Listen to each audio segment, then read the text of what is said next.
Hello and welcome to the channel. If you're new here, I'm Brian Nibley, and today I'm going to walk you through a brief history of crypto scams. Now, crypto scams are almost as old as Bitcoin itself. They've been around for a long time.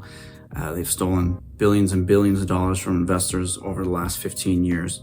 And there's a very colorful history. It seems like every cycle, so every 4 years or so, there's a new group of scams that come about that many people perceive as legitimate for some period of time until their values collapse, or until the fraud is revealed, or until a lot of people lose their money, or all of the above. And it really began in 2013 and 2014 when a lot of altcoins started being created. All these new tokens were coming out, being released, new blockchains starting up that all promise to be the next Bitcoin, be bigger and better than Bitcoin, have all this additional functionality, be faster, cheaper, and so on and so forth. And over the last 10, 11 years, 99% of them have lost 90 to 99% of their value against Bitcoin over this time. And if you look at the top 10 cryptos by market cap, leaving out stable coins like Tether and USDC, you'll see that it changes pretty much from year to year, and definitely from cycle to cycle. Ethereum being an exception, it's held the #2 spot for quite some time.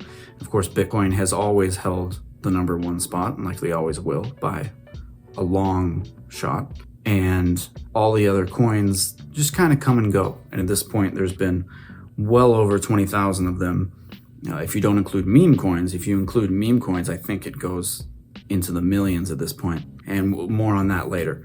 But to wrap up on altcoins, most of them are scams. Now, that's not to say that some of them aren't working with interesting technology, and maybe a lot of the people working on those projects are honest and not scammers and really believe in what they're doing, and that's great for them. However, as I just mentioned, all of these things trend towards zero against Bitcoin over time. All you have to do is pull up a chart of, Sol/BTC or XRP/BTC, ETH/BTC, especially revealing to see that these things are losing value over time, and anyone who tried holding them as a long-term store of value has essentially gotten scammed, whether they realize it or not. So altcoins were the first round of scams, and the following cycle we had the ICO boom, or IEO. So this stands for initial coin offering or initial exchange offering. Once initial coin offerings got a bad rap, people started moving to initial exchange offerings to try and make it seem more legitimate.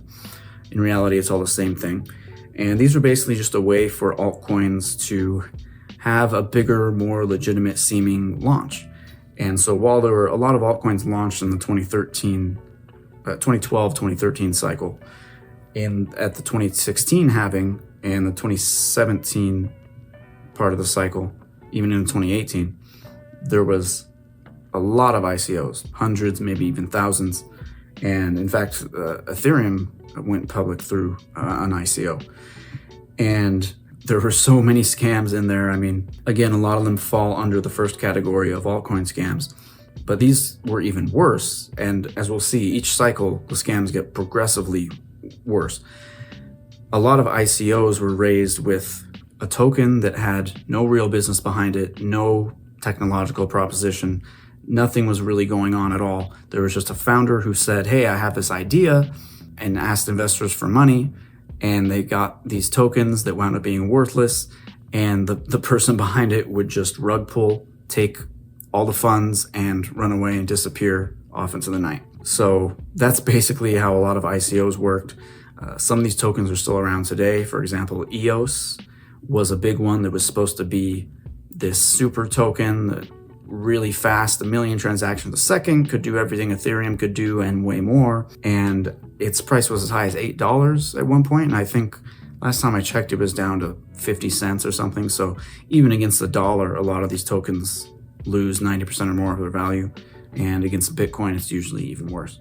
So moving on now, the next cycle, 2020 and 21, we had the DeFi and NFT boom. And this is an interesting scam cycle because there might be some semblance of legitimate technological underpinnings to parts of these things. Like with DeFi, for example, it may be beneficial for some people to be able to access financial services that they can't otherwise have access to, like borrowing and lending, for example. If you don't have a traditional bank account or access to credit, maybe that's the only way for you to access those services. But overall, we saw with DeFi and NFTs just a recreation of the altcoins and ICOs, and on an even bigger scale. And there were billions and billions of dollars put into DeFi and NFTs that all basically evaporated in the months and years to come. And while DeFi is still around today and still has a lot of funds in total value locked, as they say, which is money that's put in a DeFi protocol for various use cases, it's definitely fallen far from its peak back in 2020 and 21. And as far as NFTs are concerned, they're pretty much dead. I mean, some people might still create and trade them, but the idea behind these was that, you can have tokenized artwork, you can verify true ownership, and you don't need copyright laws or anything. It's going to be revolutionary for artists and musicians because they can mint their own music and artwork on the blockchain, and it's verifiable and you can't copy it. But in reality, and that all sounded great, right? And in a perfect world, it would just work like that. But in reality, people could just take a screenshot of this virtual artwork, change 1 pixel, if even, and then claim it's their own and redistribute it, and that was it. And in most cases, there's nothing anyone can do about it. Now, there are a few legitimate cases, I believe. I haven't done a deep dive of research into this area, but I believe there were at least 2 court cases I've heard of where people actually brought a case to the justice system for copyright issues where someone stole their NFTs. But in both these cases, it basically just comes down to regular copyright laws, which, if that's the case, why did you even need the NFT in the first place, right? It doesn't make a whole lot of sense. And in 2020 and 21, you heard about people buying or selling NFTs for $10 million, $50 million plus. And then years later, they were only worth 10,000, 5,000, or much less. So a lot of NFTs, a lot of DeFi tokens lost a tremendous amount of value. There was a lot of rug pulls and different kind of scams. A lot of DeFi protocols have gotten hacked because they're reliant on smart contract functionality. And if the code isn't well put together there, someone winds up exploiting it. And the incentive is so large to hack those systems that people are always trying, and they often succeed, unfortunately. So if that's the case, anyone who had money locked in those protocols to get hacked, well, they wind up losing it all. So let's move on finally to the most recent scam cycle, which is since last year's halving in 2024, and even a little bit before that, and going now into 2025, we have meme coins. And there's not a whole lot to say about this, really. Could go on for quite a while, but I don't think it's worth it, because most people have heard of meme coins at this point, with President of the United States launching one, and with a lot of celebrities launching their own meme coins.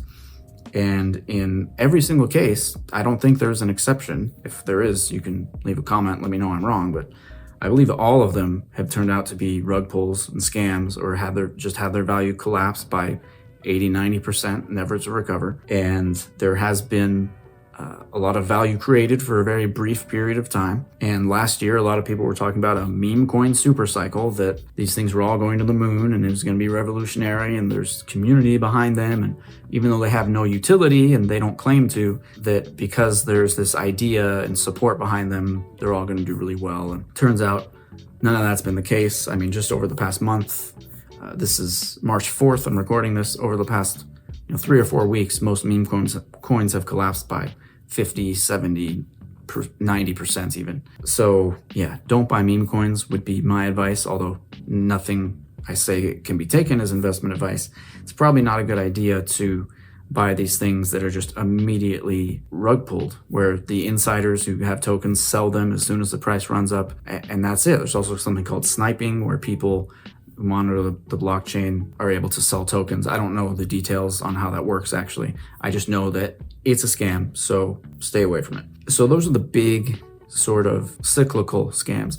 And there's been a lot of other ones throughout the years too. A lot of phishing scams where people will try to target your email or social media DMs and get you to download something or click on a link or just ask for your login credentials for an exchange or something like that. These are common and ongoing, probably always will be.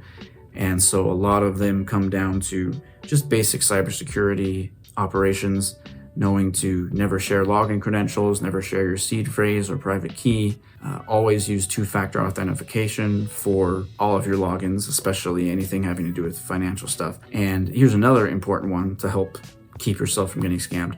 Don't make posts on social media claiming that you have XYZ amount of crypto or anything like that, because then you really just put a target on your back for any kind of hackers or scammers or phishing attacks. So yeah, that about does it. I have a document about avoiding crypto scams. I also have a free report on the 3 very important monetary problems that Bitcoin solves that have tremendous impact on all of our lives. Very important to know. And I'll put a link in the description to that. So I hope you guys enjoyed this video, and don't forget to like and subscribe.